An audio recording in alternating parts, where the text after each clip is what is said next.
¿No saben que todos los que hemos sido bautizados en Cristo Jesús hemos sido bautizados en su muerte?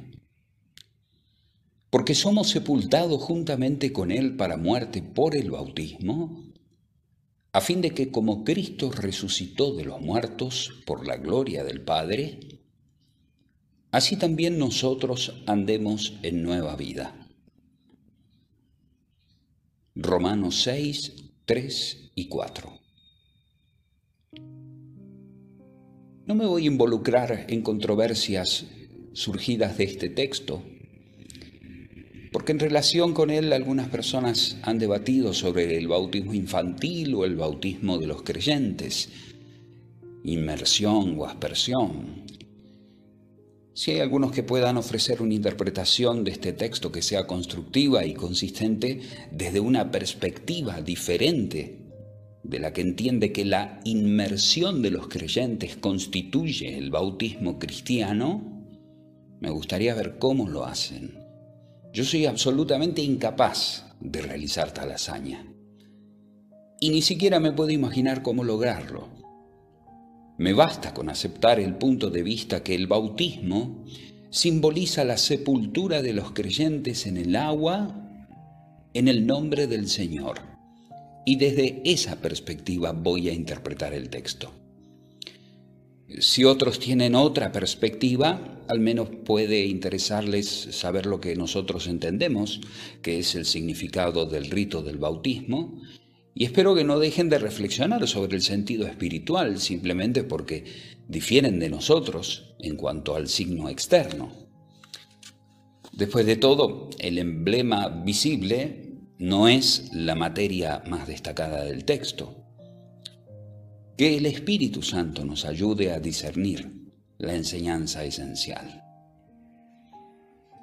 Yo no creo que Pablo diga que si las personas indignas, tales como los incrédulos, los hipócritas, los engañadores, son bautizados en la muerte de nuestro Señor, son bautizados.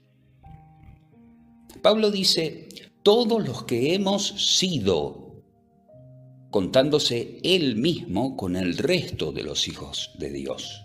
Él se refiere a los que están calificados para el bautismo y se acercan a él con sus corazones ya cambiados.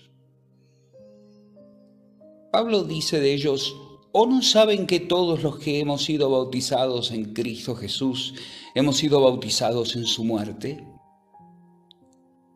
Pablo ni siquiera pretende decir que quienes han sido bautizados adecuadamente han percibido la totalidad de su significado espiritual. Porque si no, no hubiera sido necesaria la pregunta, ¿o no saben que? Parecería que algunos habían sido bautizados sin entender claramente el significado de su propio bautismo.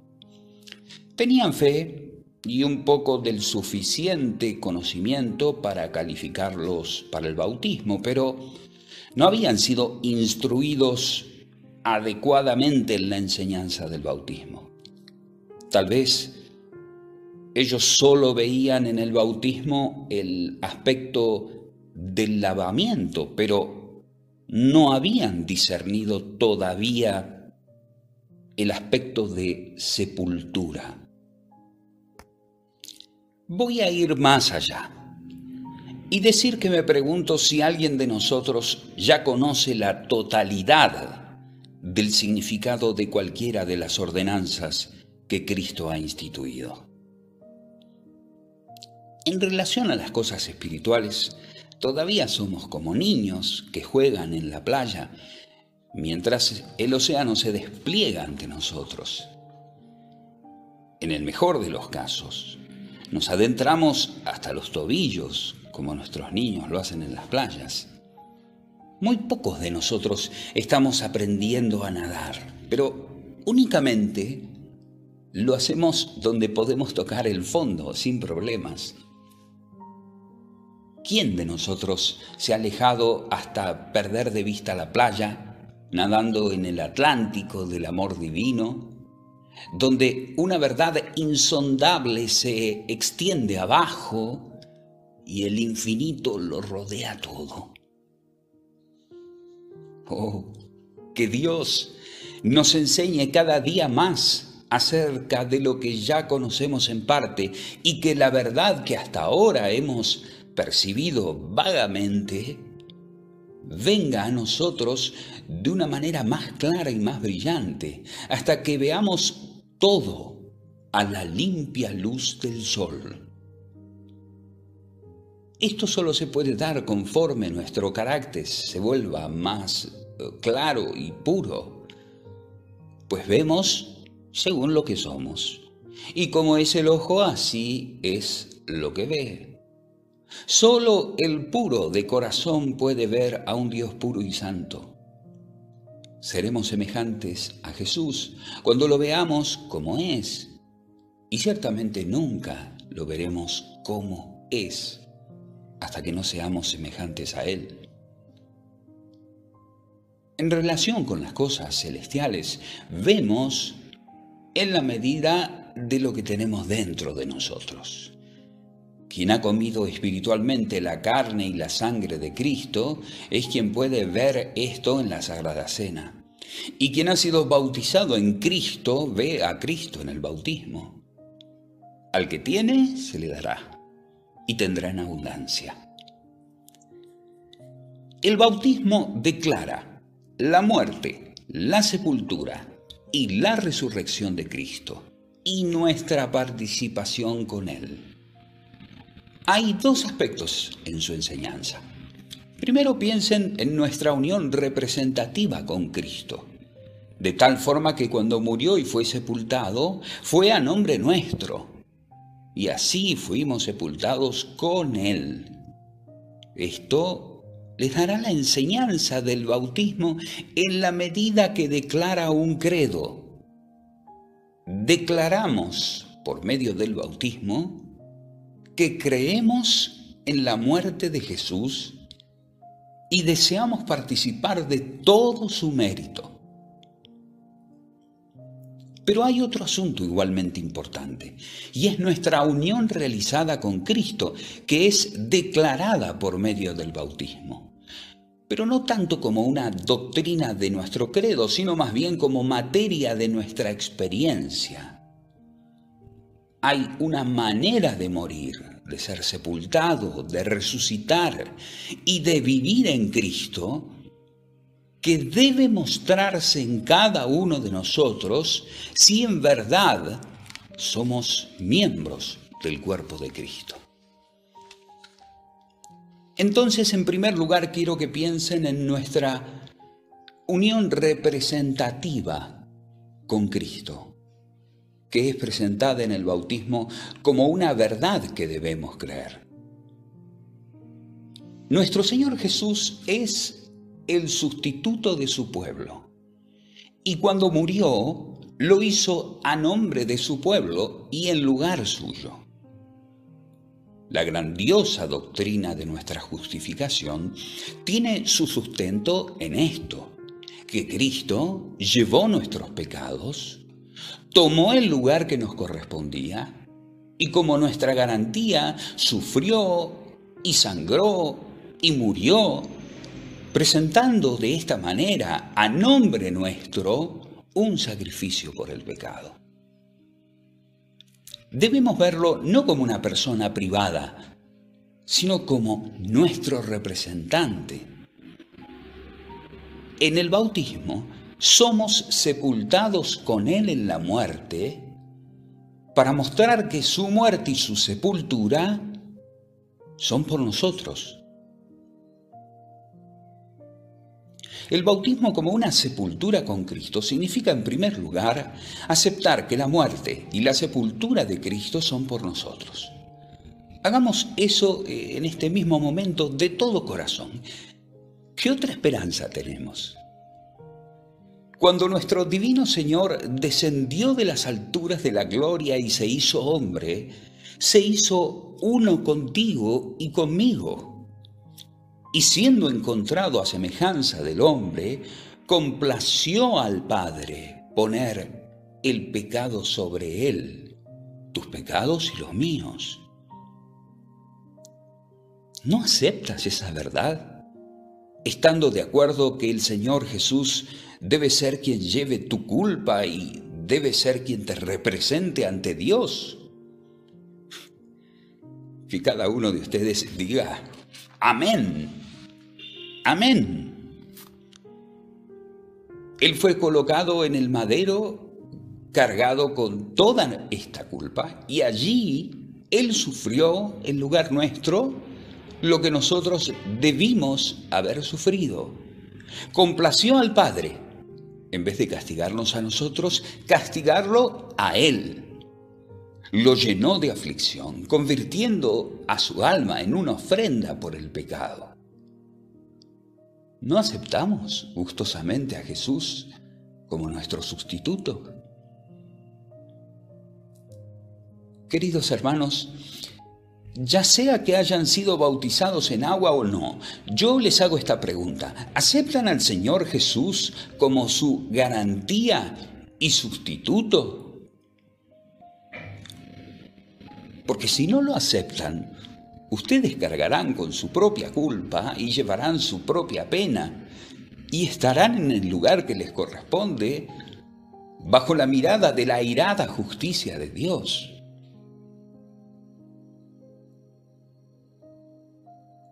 Al ser sepultados con Cristo en el bautismo, ponemos nuestro sello al hecho de que la muerte de Cristo fue en favor nuestro y que nosotros estábamos en Él y morimos en Él. Y en señal de nuestra fe, damos nuestro consentimiento a la tumba líquida y nos entregamos para ser sepultados en conformidad con su mandato.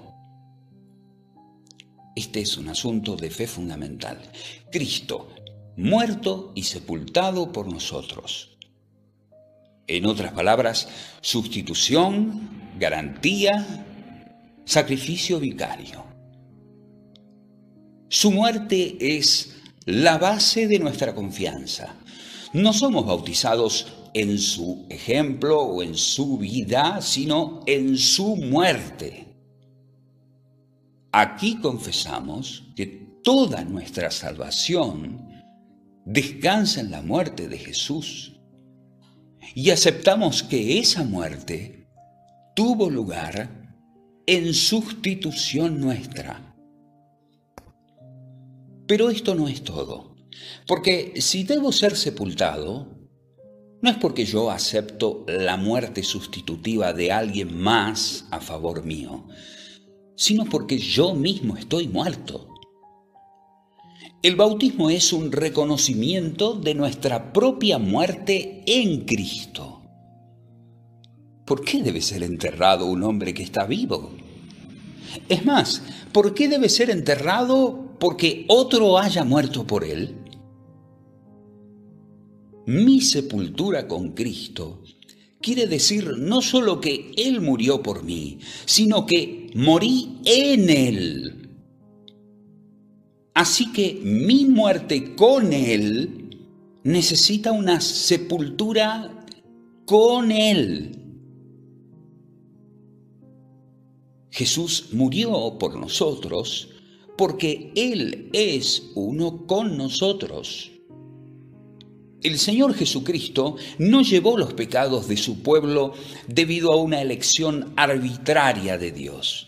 Pero era lo más natural y adecuado y propio que llevara los pecados de su pueblo, pues ellos son su pueblo y Él es la cabeza de todos ellos. Le incumbía a Cristo sufrir por esta razón. Él era el representante de su pueblo en el pacto. Él es la cabeza del cuerpo, la iglesia. Y si los miembros pecaron, era necesario que la cabeza, aunque no hubiera pecado, sufriera la consecuencia de los actos del cuerpo. Así como hay una relación natural entre Adán y los que están en Adán, así hay una relación entre el último Adán y quienes están en él. Yo acepto que lo que hizo el primer Adán es también mi pecado.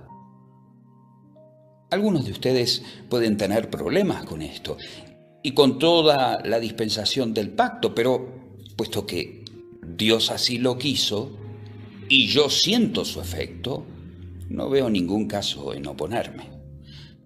Así como acepto el pecado del padre Adán y siento que he pecado en él, así también acepto con intenso gozo la muerte y el sacrificio de expiación del último Adán, del postrer Adán, y me da júbilo que en él he muerto y he resucitado. Viví, morí, guardé la ley, y la justicia quedó satisfecha en mi cabeza del pacto. Permítanme ser sepultado en el bautismo para poder mostrar a quienes me rodean que creo haber sido uno con mi Señor en su muerte y en su sepultura por el pecado. Mira esto, oh Hijo de Dios, no tengas ningún miedo, mira. Estas son grandiosas verdades, pero son ciertas y llenas de consuelo. Te estás adentrando ahora en medio de las grandes olas del océano Atlántico, pero no tengas miedo. Date cuenta del efecto santificante de esta verdad. Suponete que un hombre hubiera sido condenado a muerte a causa de un gran crimen. Supone también que ya ha muerto por ese crimen. Y ahora, por una maravillosa obra de Dios, después de haber muerto, ha recibido una nueva vida. Regresa nuevamente de los muertos para convivir en medio de los hombres.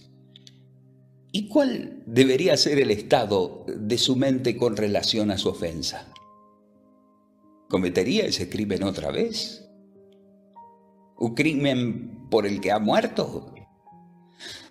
Digo rotundamente, Dios no lo quiera. Más bien digo, he probado la amargura de este pecado y he sido milagrosamente levantado de la muerte que trajo sobre mí y he recibido una vida nueva. Ahora voy a odiar la cosa que me dio muerte y la voy a aborrecer con toda mi alma.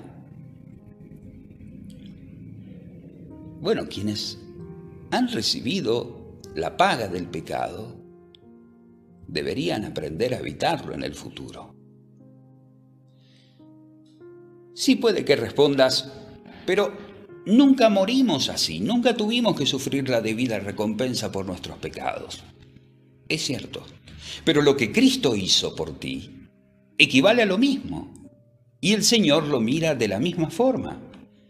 Estás tan unido a Jesús que debes considerar su muerte como tu muerte, sus sufrimientos como el castigo de tu paz.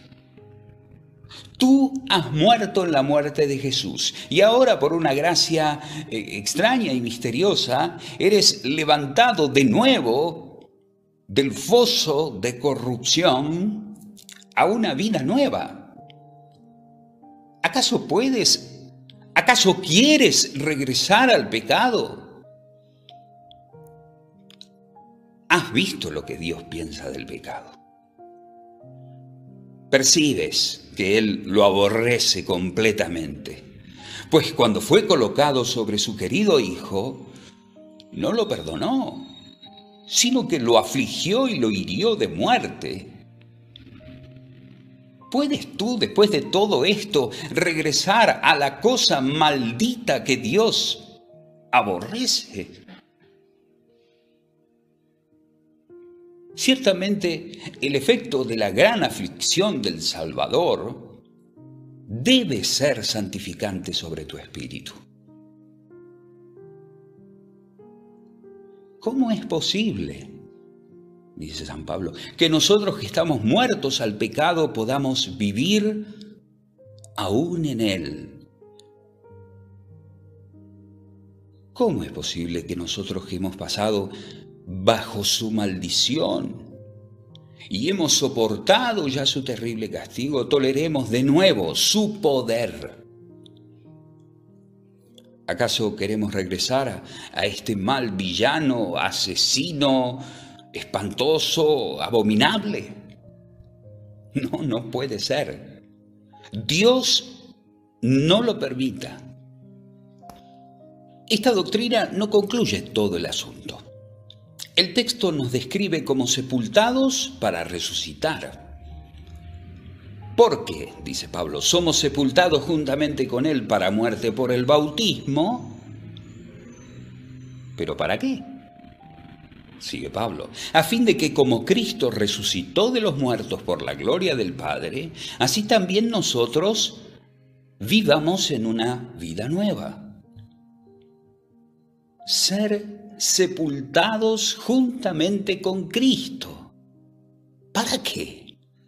¿Para morir para siempre? No, sino para que por medio de llegar a donde Cristo está, ustedes puedan ir a donde Cristo va. Fíjense entonces, primero va al sepulcro, pero después sale del sepulcro. Pues cuando vino la mañana del tercer día, Él se levantó. Si ustedes son uno con Cristo, deben ser uno con Él en todo.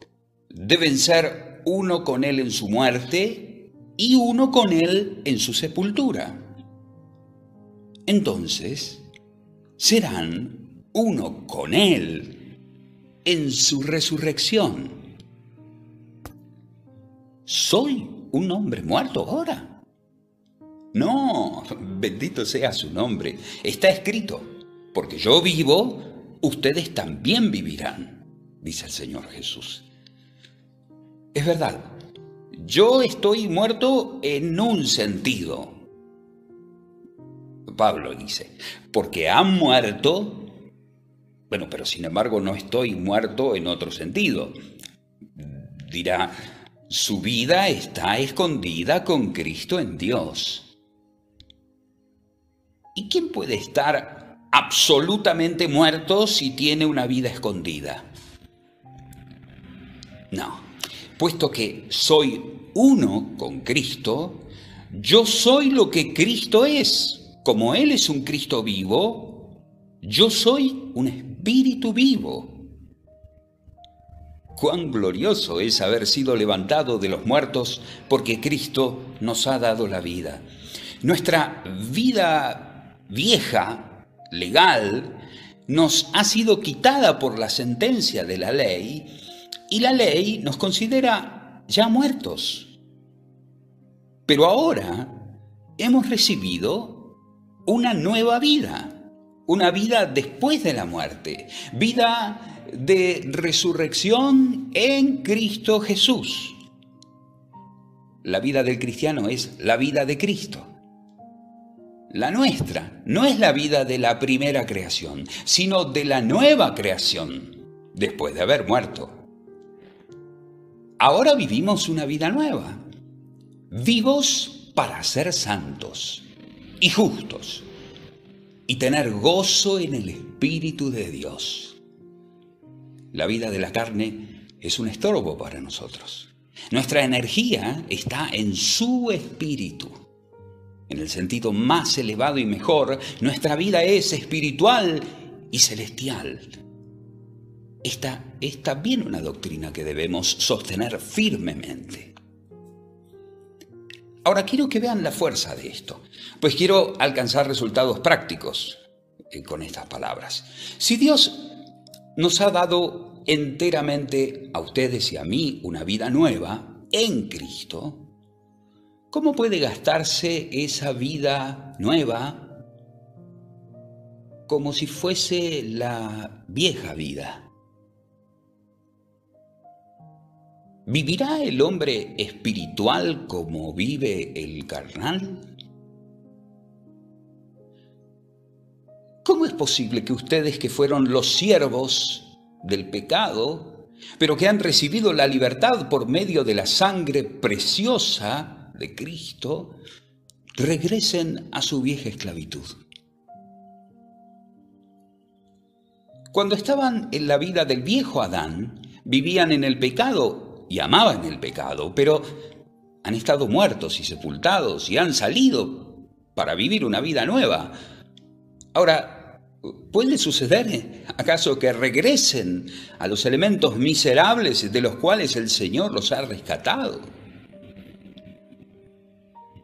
Porque si viven en pecado, entonces su profesión de fe es falsa. Pues ustedes profesan estar vivos para Dios. Si caminan conforme a los placeres y deseos de este mundo, estarán pisoteando las benditas doctrinas de la palabra de Dios, porque éstas conducen a la santidad y a la pureza. Entonces hacen que el cristianismo se convierta en objeto de burla. Sí. Después de todo, ustedes que han sido revividos de su muerte espiritual, exhiben una conducta que no es mejor que la vida de los hombres ordinarios y apenas un poco mejor de lo que era su vida antes. Todos los que han sido bautizados han declarado al mundo: hemos muerto al mundo y hemos venido a una nueva vida. Nuestros deseos carnales a partir de este momento deben considerarse como muertos, porque ahora vivimos de acuerdo a un nuevo orden de cosas. El Espíritu Santo ha formado en nosotros una nueva naturaleza, y aunque estamos en el mundo, no somos del mundo, porque somos hombres renovados, creados en Cristo Jesús. Esta es la doctrina que nosotros declaramos a toda la humanidad. Que Cristo murió y se levantó de nuevo, y que su pueblo murió y se levantó de nuevo en Él. De esta doctrina surge la muerte al pecado y la vida para Dios. Y en cada acción y en todo momento deseamos que nuestras vidas sean una enseñanza para todos los que nos ven. Hasta aquí en cuanto a la doctrina. ¿Acaso no es preciosa? O si ustedes fueran ciertamente uno con Cristo, ¿los podría encontrar el mundo contaminándose a ustedes mismos? ¿Podrán ser los miembros de una generosa cabeza llena de gracia, ambiciosos e insaciables? ¿Podrán ser los miembros de una gloriosa, pura y perfecta cabeza, contaminados de la lujuria de la carne y de las necedades de una vida vana? Si los creyentes están verdaderamente tan identificados con Cristo, que ellos son su totalidad, ¿no deberían ellos ser la santidad misma? Si vivimos en virtud de nuestra unión con su cuerpo, ¿cómo podemos vivir como los demás paganos, los incrédulos? ¿Cómo es que tantas personas que profesan la fe cristiana exhiben una vida completamente mundana, trabajando para los negocios, para los placeres, pero no para Dios, no en Dios, no con Dios? Rocían un poco de religión sobre una vida mundana y así esperan hacerla cristiana. Pero eso no puede funcionar. Estoy obligado a vivir como Cristo hubiera vivido bajo mis circunstancias. En mi habitación, en el lugar privado, o ahora que estoy hablando ante ustedes, estoy obligado a hacer lo que Cristo hubiera sido en un caso semejante. Estoy obligado a demostrar a todos los hombres que la unión con Cristo no es una ficción o un sentimiento fanático, sino más bien que estamos influenciados por los mismos principios y guiados por los mismos motivos. Así el bautismo es un credo que tiene forma, y pueden leer esto en estas palabras: de Pablo, sepultados con Él en el bautismo, en el cual fueron también resucitados con Él mediante la fe en el poder de Dios que lo levantó de los muertos. En segundo lugar, una unión realizada con Cristo es también declarada en el bautismo. Y esto es más bien un asunto de experiencia más que de doctrina. Primero, hay muerte como un asunto de experiencia real en el verdadero creyente. ¿O no saben que todos los que hemos sido bautizados en Cristo Jesús hemos sido bautizados en su muerte? Ahora, es contrario a toda ley sepultar a quienes todavía están vivos. Hasta que no mueran, los hombres no pueden tener ningún derecho a ser sepultados. Ahora bien, entonces, el cristiano está muerto. Muerto en primer lugar al dominio del pecado. Antes, siempre que el pecado lo llamaba, él respondía: aquí estoy, porque me ha llamado. El pecado gobernaba sus miembros, y si el pecado decía: hace esto, él lo hacía, como los soldados obedientes a su centurión. Pues el pecado gobernaba sobre todas las partes de su naturaleza y ejercía una suprema tiranía sobre él. La gracia ha cambiado todo eso. Cuando somos convertidos, morimos al dominio del pecado. Si el pecado nos llama ahora, rehusamos responder a ese llamado, pues estamos muertos. Si el pecado nos da órdenes, no le obedecemos, pues hemos muerto a su autoridad. El pecado viene a nosotros ahora. Esperemos que no venga del todo. Y encuentra en nosotros la vieja corrupción que está ya crucificada, pero que todavía no ha muerto. Pero no tiene dominio sobre nuestra verdadera vida. Bendito sea Dios. El pecado no puede reinar sobre nosotros, aunque puede asaltarnos y hacernos daño.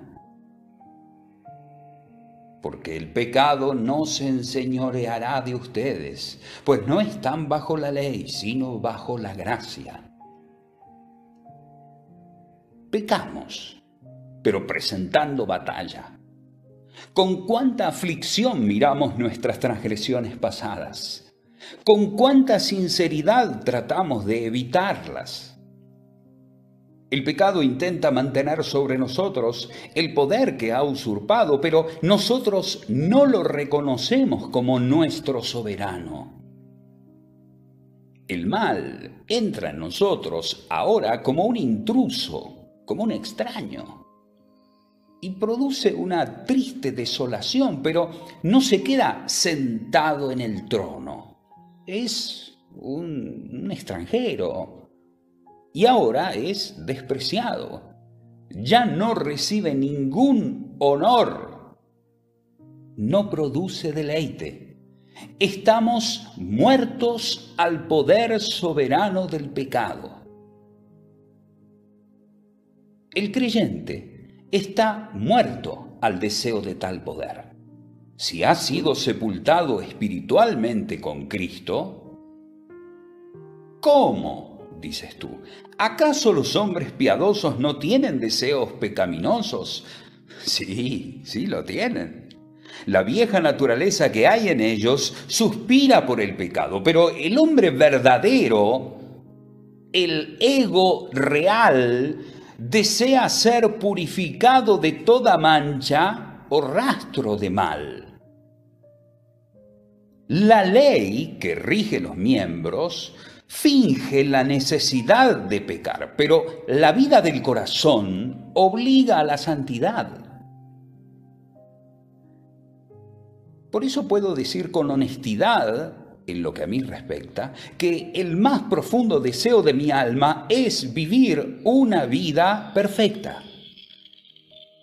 Si pudiera alcanzar mi mayor deseo, nunca más volvería a pecar. Y aunque es cierto que considero al pecado de tal forma que soy responsable cuando transgredo, sin embargo, mi yo más interno aborrece la iniquidad.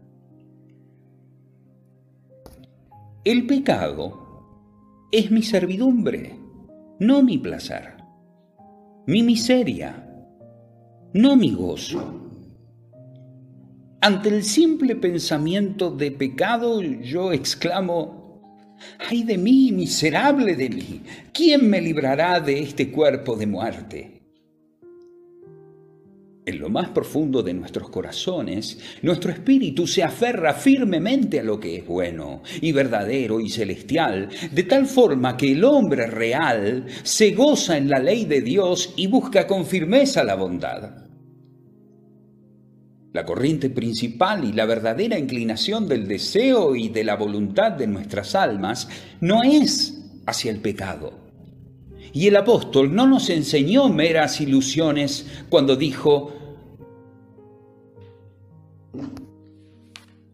porque el que ha muerto ha sido justificado del pecado. Más aún, a continuación, estamos muertos en términos de los objetivos y de las metas de la vida de pecado y de la vida de impiedad.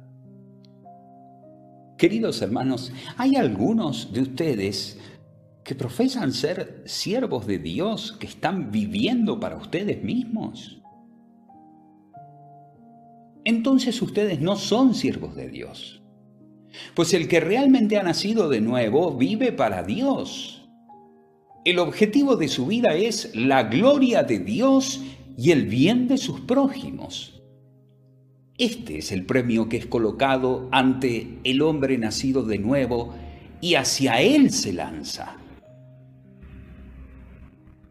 Bueno, yo no corro en esa dirección, dice uno.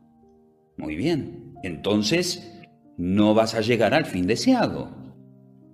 Vas corriendo tras los placeres del mundo, sus riquezas, y puedes ganar el premio que buscas, pero no puedes ganar el premio del supremo llamamiento de Dios en Cristo Jesús.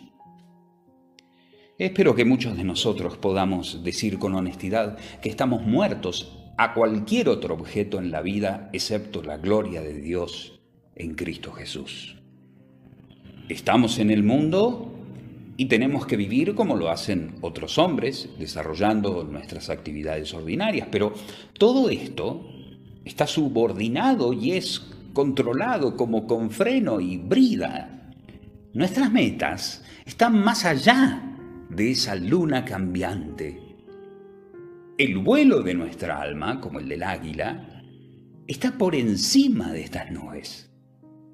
Aunque ese pájaro del sol se posa sobre la roca y aún desciende a la llanura, su gozo es habitar arriba, ganándole las alturas a los rayos, subiendo por encima de la negra tempestad y mirando hacia abajo a todas las cosas terrenales. A partir de ese momento nuestra vida, dada por gracia, se desplaza hacia arriba y adelante. No somos del mundo, y los compromisos del mundo no son aquellos en los que gastamos nuestras fuerzas más intensas y nobles. Otra vez, estamos muertos en este sentido, que estamos muertos al gobierno del pecado. Los deseos de la carne llevan a un hombre hacia acá o hacia allá. Conduce su curso respondiendo a la pregunta: ¿qué es lo más placentero? ¿Qué es lo que más me va a gratificar en este momento? El camino de los impíos está trazado por la mano del deseo egoísta. Pero ustedes, que son verdaderos cristianos, tienen otra guía. Ustedes son llevados por el Espíritu, por el camino correcto. Ustedes se preguntan: ¿qué es bueno y qué es aceptable a los ojos del Altísimo? Su oración diaria es: Señor, dame a conocer lo que quieres que haga. Ustedes están atentos a las enseñanzas del Espíritu, que los guiará a toda la verdad. Pero ustedes están sordos, sí, muertos a los dogmas de la sabiduría de la carne, las objeciones de la filosofía, los errores de la orgullosa sabiduría humana, guías ciegos que caen con sus víctimas al hoyo que es evitado por ustedes. Porque ustedes han elegido el camino del Señor. ¡Qué bendita condición del corazón es esta! Espero, queridos hermanos, que hemos alcanzado esa condición. Conocemos la voz del pastor y no vamos a seguir a ningún extraño. Uno es nuestro maestro y sometemos nuestros entendimientos a su enseñanza infalible. El texto de San Pablo debe haber tenido un significado poderoso entre los romanos, porque ellos estaban hundidos en todo tipo de odiosos vicios. Tomen, por ejemplo, un romano promedio de ese periodo, imaginen, y encontrarán en él a un hombre acostumbrado a pasar una buena parte de su tiempo en el teatro, endurecido por las escenas brutales de los espectáculos sangrientos, en los que los gladiadores se mataban entre sí para divertir a las muchedumbres que se divertían. Educado en tal escuela, el romano era refinadamente cruel y al mismo tiempo feroz al entregarse a sus pasiones. Y es que un hombre depravado no era considerado una degradación. No solamente los nobles y los emperadores eran monstruos del vicio, sino que también los maestros públicos eran impuros. Cuando quienes eran considerados como personas honestas eran corruptos, pueden imaginarse el grado de inmoralidad. No, pásenla bien, busquen los placeres de la carne. Esa era la regla de esa época. El cristianismo conllevó la introducción de un elemento nuevo. Vean ahí a un convertido romano por la gracia de Dios. Fíjense qué cambio vemos en él. Por ejemplo, sus vecinos dicen: no te vimos en el teatro esta mañana. ¿Cómo pudiste perderte el espectáculo de los 100 germanos que se desgarraron las entrañas? No, responde. No fui. No podría soportar estar ahí. Estoy completamente muerto para eso. Aun si me forzaras a estar ahí, tendría que cerrar mis ojos, pues no podría contemplar el asesinato cometido para divertir a los demás. Bueno, y es que el cristiano no asistía a los lugares de libertinaje. Ellos estaban muertos a toda esa inmundicia. Las modas y las costumbres de esa época eran de tal naturaleza que los cristianos no podían estar de acuerdo con ellas. Así que se murieron a la sociedad. Los cristianos no solamente se limitaban a no pecar en público, sino que hablaban de él con horror. Y sus vidas lo reprobaban al pecado. Las cosas que la multitud consideraba agradables y a las que se refería con mucha motivación no daban ningún consuelo al seguidor de Jesús, porque estaba muerto a esos males. Esta es nuestra solemne profesión cuando pasamos al frente para ser bautizados. Decimos con hechos, que son más explícitos que las palabras, que estamos muertos a todas esas cosas que son el deleite de los pecadores y queremos darlo a conocer. El siguiente pensamiento en el bautismo es la sepultura. Claro, primero llega la muerte, luego la sepultura. Ahora, hermanos, ¿qué es la sepultura? La sepultura es, antes que nada, el sello de la muerte. Es el certificado de defunción. Pregunta uno: ¿fulano de tal ya murió? Otro responde: Sí, querido amigo, fue sepultado hace un año ya. Y no preguntas más acerca del muerto. Cuando sabes que ha sido sepultado, ya no preguntas. Bueno, ha habido muchos casos de personas que han sido enterradas vivas y me temo que esto también ocurre con triste frecuencia en el bautismo. Pero esa no es la norma ni es lo natural. Me temo que muchos han sido enterrados vivos en el bautismo y por lo tanto se han levantado y han salido del sepulcro tal como eran antes. Pero si la sepultura es verdadera, es un certificado de muerte. Si puedo decir en verdad, fui sepultado con Cristo hace 30 años, seguramente que estoy muerto. Ciertamente el mundo pensaba así, porque no mucho tiempo después de haber sido sepultado con Jesús, comencé a predicar su nombre y para entonces el mundo me consideraba enajenado.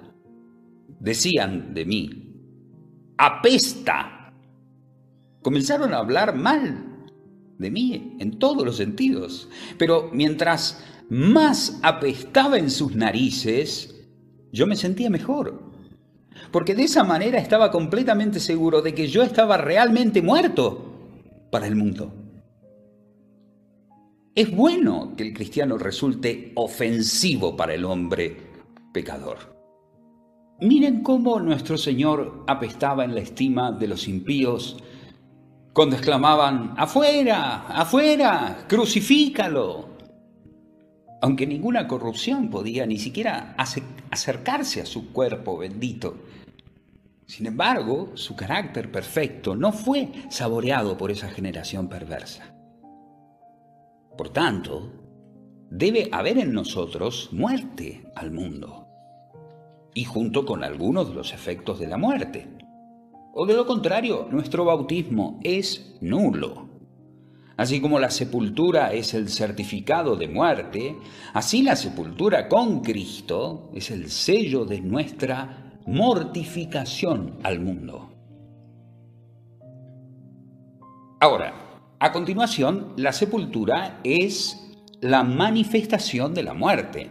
Cuando el hombre está dentro de una habitación, los que pasan no saben que está muerto, por ejemplo. Pero cuando se llevan a cabo los funerales y lo llevan a través de las calles, todo el mundo sabe que está muerto. Bueno, eso es lo que el bautismo debe ser. La muerte del creyente al pecado es al principio un secreto, pero por medio de una confesión abierta, Él invita a todos los hombres para que sepan que está muerto con Cristo. El bautismo es el rito funeral por medio del cual la muerte al pecado es declarada abiertamente ante todos los hombres. A continuación, la sepultura es la separación de la muerte. El muerto ya no se queda en la casa cuando está muerto, sino que es colocado aparte como alguien que deja de ser contado entre los vivos. Un cadáver no es una compañía bienvenida.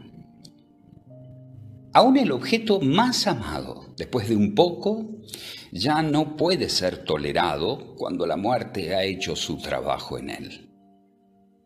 Fíjense, aún Abraham, que había estado por tanto tiempo unido a Sara, dice, sepultaré a mi muerta delante mío. Así es el creyente cuando su muerte al mundo es plenamente conocida. Es una pobre compañía entre los mundanos. Y ellos lo evitan como un aguafiestas de sus orgías. El verdadero santo es puesto en una categoría separada con Cristo, de conformidad a su palabra. Si a mí me han perseguido, también a ustedes los perseguirán. El santo es depositado en la misma tumba que su Señor, pues como Él estuvo, así estamos nosotros en este mundo. Está encerrado por el mundo en el único cementerio de los fieles, si puedo llamarlo así, donde todos los que están en Cristo están completamente muertos al mundo, con un epitafio para todos ellos.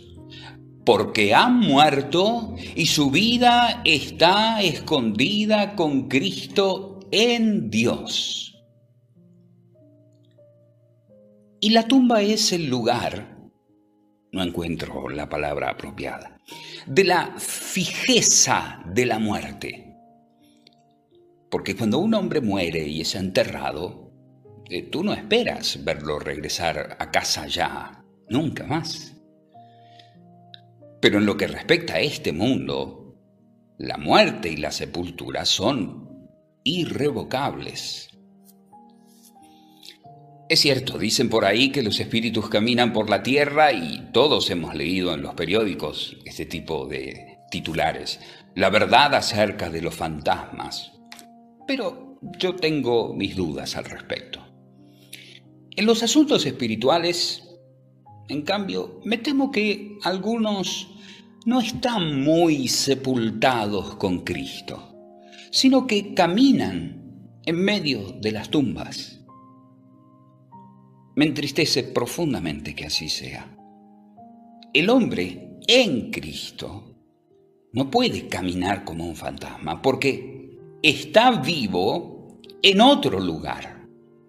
Ha recibido un nuevo ser y por tanto no puede andar murmurando ni espiando en medio de los hipócritas que están muertos a su alrededor. Vean lo que nuestro capítulo dice acerca de nuestro Señor. Dice, sabiendo que Cristo, habiendo resucitado de los muertos, ya no muere. La muerte no se enseñorea más de él, porque en cuanto murió, al pecado murió una vez por todas, pero en cuanto que vive, para Dios vive. Si hemos sido levantados una vez de las obras muertas, nunca regresaremos a ellas otra vez. ¿Puedo pecar? Sí, pero el pecado no puede nunca tener dominio sobre mí. Puedo ser un transgresor y alejarme mucho de mi Dios, pero nunca voy a regresar otra vez a la vieja muerte. Cuando la gracia de mi Señor me tomó y me sepultó, Él obró en mi alma la convicción que a partir de ese momento y para siempre, yo estaba muerto al mundo. Estoy muy contento de que no hice ningún compromiso, sino que salí completamente. He desenvainado la espada y me despojé de la funda. Díganle al mundo que no intente recobrarnos, pues ya no le somos útiles. Y es como si estuviéramos muertos. Todo lo que podría recuperar serían nuestros esqueletos. Díganle al mundo que no pretenda tentarnos más, porque nuestros corazones han sido cambiados. El pecado puede hechizar al hombre viejo que cuelga allí sobre la cruz y puede mirar de reojo en esa dirección, pero no puede dar seguimiento a su mirada, pues no puede bajarse de la cruz. El Señor ha tenido cuidado de usar muy bien su martillo y ha clavado sus manos y sus pies de manera muy firme, de tal forma que la carne crucificada debe permanecer en el lugar de la perdición y de la muerte.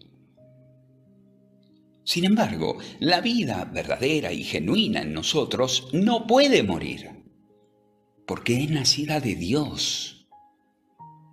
Tampoco puede habitar en las tumbas, pues su llamado es a la pureza y al gozo y a la libertad, y a ese llamado se entrega.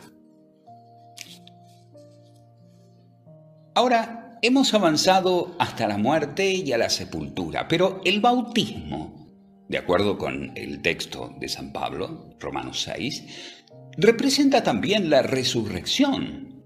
Dice, a fin de que como Cristo resucitó de los muertos por la gloria del Padre, así también nosotros andemos en vida nueva. Ahora, observen que el hombre que está muerto en Cristo y sepultado en Cristo, también es resucitado en Cristo. Y esta es una obra especial en él. No todos los muertos son resucitados, pero nuestro Señor mismo ha llegado a ser primicias de los que durmieron. Él es el primogénito que ha resucitado. La resurrección fue una obra especial en el cuerpo de Cristo, por medio de la cual fue levantado, y esa obra, comenzada sobre la cabeza, continuará hasta que todos los miembros participen de ella.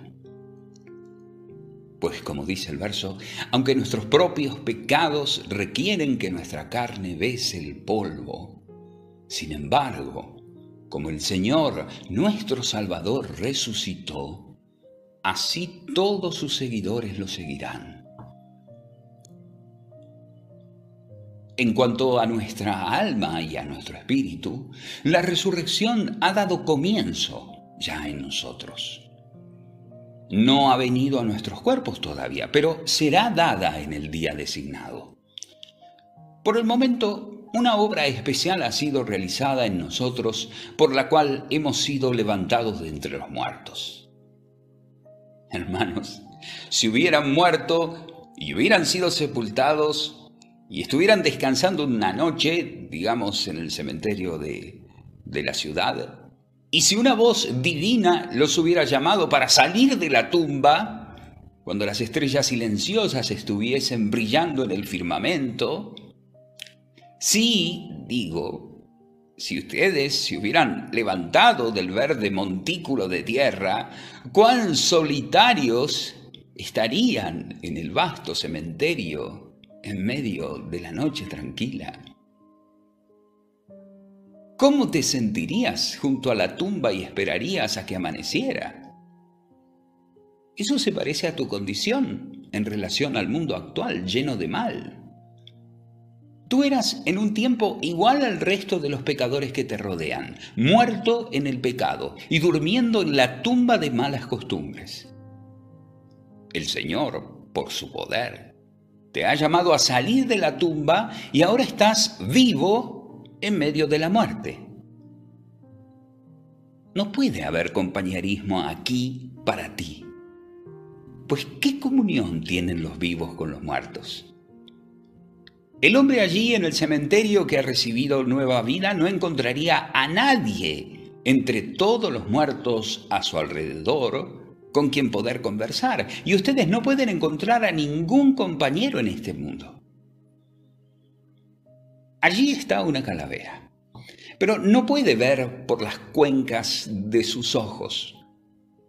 Tampoco puede hablar su boca siniestra. Allí ve una masa de huesos amontonados en la esquina. El que está vivo les dirige la mirada, pero ellos no pueden ni escuchar ni hablar. Imagínate que estás ahí. Todo lo que podrías hacer sería preguntarles a los huesos, ¿vivirán estos huesos? Serías un extraño en esa casa de corrupción y te apresurarías para huir de ahí. Esa es tu condición en el mundo. Dios te ha levantado de entre los muertos, te ha sacado de la compañía con quienes antes conversabas.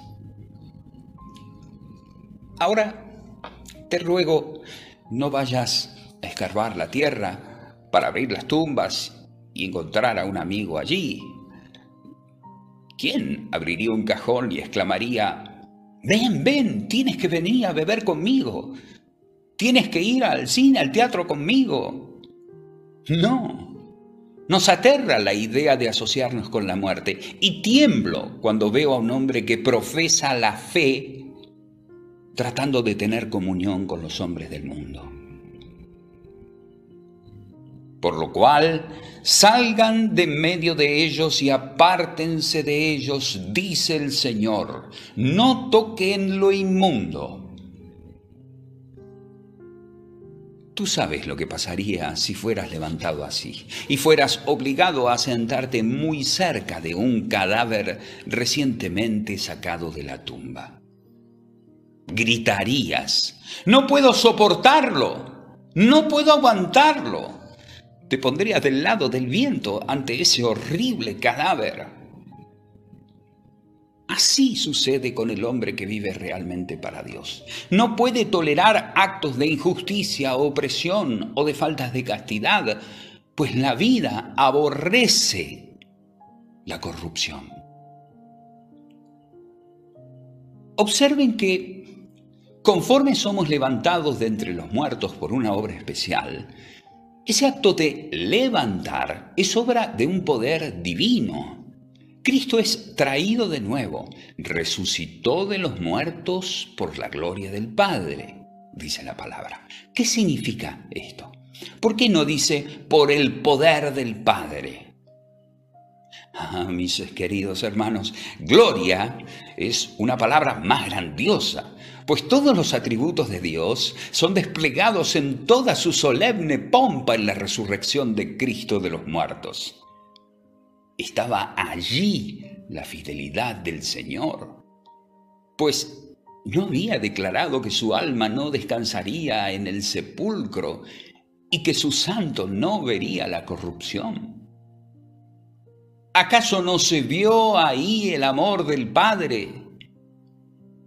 Estoy seguro de que fue un deleite para el corazón de Dios devolver la vida del cuerpo de su amado Hijo. Y así, cuando tú y yo seamos levantados de nuestra muerte en pecado, no es simplemente el poder de Dios, no es meramente la sabiduría de Dios, los atributos que pueden verse, es la gloria de Dios. Y pensar que cada hijo de Dios que ha recibido nueva vida, la ha recibido por la gloria del Padre. No solo se ha requerido del Espíritu Santo y de la obra de Jesús y del trabajo del Padre, sino de la mismísima gloria del Padre. Si la más pequeña chispa de vida espiritual debe ser creada por la gloria del Padre, ¿cuál no será la gloria de esa vida cuando la perfección sea plena y seamos semejantes a Cristo y podamos verlo como es?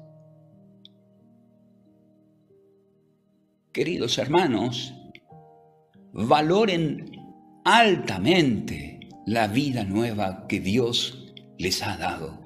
Piensen que son más ricos que si tuvieran un mar de perlas, más grandes que si fuesen descendientes de los príncipes de la más noble alcurnia. Hay en ti eso que requirió de todos los atributos de Dios para ser creado. Él pudo crear un mundo con su poder, pero tú tienes que ser levantado de entre los muertos por la gloria del Padre. Fíjense a continuación que esta vida es enteramente nueva. Se dice de nosotros, así también nosotros andemos en vida nueva. Y es que la vida de un cristiano es enteramente diferente de la vida de otros hombres. Enteramente diferente de su propia vida antes de su conversión. Y cuando la gente trata de falsificarla, no puede cumplir su tarea. Una persona te escribe una carta tratando de convencerte de que es un creyente. Pero, a cabo de media docena de frases, salta una línea que delata su falsedad. Sí, el hipócrita ha copiado muy de cerca nuestras expresiones, pero no lo suficiente. hay una masonería entre nosotros y el mundo exterior nos observa un poco y pronto adoptan ciertos de nuestros rasgos, pero hay un signo privado que no pueden imitar nunca. Y por lo tanto, en un determinado momento se quiebran. Un ateo puede orar tanto como un cristiano, puede leer la Biblia como un cristiano, e inclusive puede superarnos en los aspectos externos, pero hay un secreto que él no conoce y no puede falsificar. La vida divina es tan completamente nueva que el que no se ha convertido no tiene un modelo que copiar. En cada cristiano, esa vida es tan nueva que es como si fuera el primer cristiano. Aunque en cada uno de ellos es la imagen y el calco de Cristo, hay un borde trabajado de manera especial o algo relacionado con la plata verdadera que estas falsificaciones no pueden copiar. Es una cosa nueva, novedosa, fresca, divina. Y finalmente, esta vida es una cosa activa. A menudo he deseado que Pablo no fuese tan rápido cuando lo estoy leyendo. Su estilo viaja usando botas de 7 leguas. No escribe como un hombre ordinario. Quisiera decirle que si hubiera escrito este texto de conformidad al orden propio, diría: así como Cristo fue levantado de entre los muertos por la gloria del Padre, así nosotros seremos levantados de entre los muertos. Pero vean, Pablo ha cubierto tanto territorio mientras estábamos hablando. Él ya llegó a caminar. El caminar incluye el vivir, del cual es el signo. Y Pablo piensa tan rápido, cuando el Espíritu de Dios está en él, que ha pasado más allá de la causa al efecto. Apenas hemos recibido la nueva vida, ya estamos activos. No nos sentamos y decimos: he recibido una nueva vida, cuán agradecido debo estar. Voy a gozarme en medio de la quietud. Oh, no, querido amigo. Tenemos que hacer algo de inmediato, ya que estamos vivos y empezamos a caminar. Y así el Señor nos mantiene a su servicio. No nos permite que nos quedemos contentos porque vivimos ahora, ni si nos permite que nos pasemos toda la vida examinando si estamos vivos o no. Pero nos da una batalla que debemos pelear.